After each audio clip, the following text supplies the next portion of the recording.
Hak nazarın salgan bir serhoş yiğit Antan üçün sarp eyleyir aşını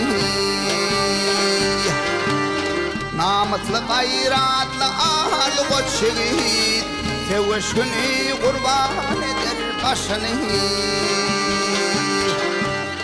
Bir neçeler gelir zervan don bilin Bir neçeler gelir vursan bilin Adamzadı tanıyıp olmalısın bile Kıynaşmağın bilmez kişi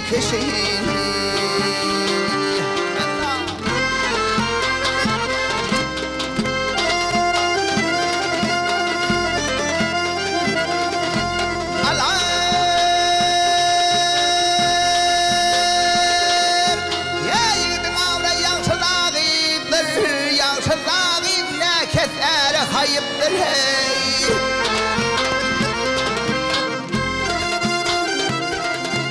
Ayıda kalaşlı kul Ayıdır her yan bakar bilmez eden işini hey Mağtumulu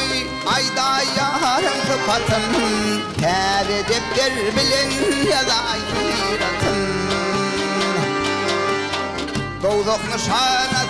bir yaman hatın Her kime duş olsa alır kuşunu Menna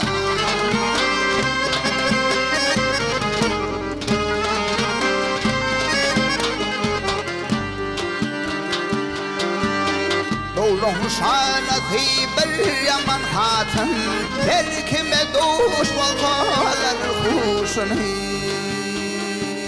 Hey